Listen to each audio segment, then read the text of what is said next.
Epic Imola GP Showdown, Max Verstappen's nail-biting victory over Lando Norris.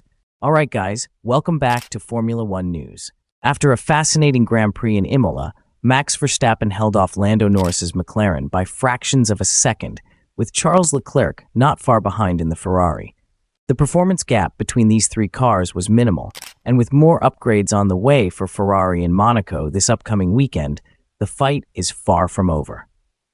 Yes, Max Verstappen has a sizable lead in the championship, but as we saw in Imola, it's still anyone's game. Before we dive into all the race details and the implications for the rest of the season, make sure to hit that like button if you enjoy the content and subscribe if you're new.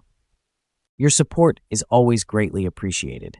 Max Verstappen pulled off an incredible win, but it wasn't easy.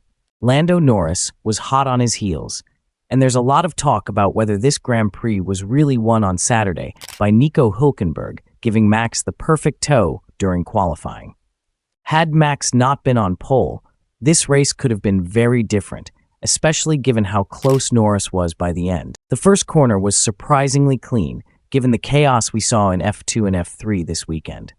McLaren showed great pace early on, and if Oscar Piastri can work on his tire degradation issues, he's going to be a real force to be reckoned with.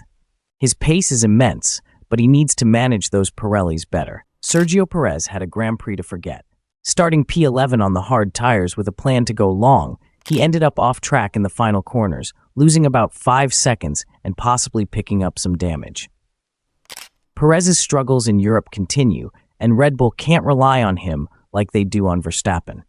His P8 finish was disappointing, and it's becoming clear that the gap at the top is closing. Mercedes had an interesting race too.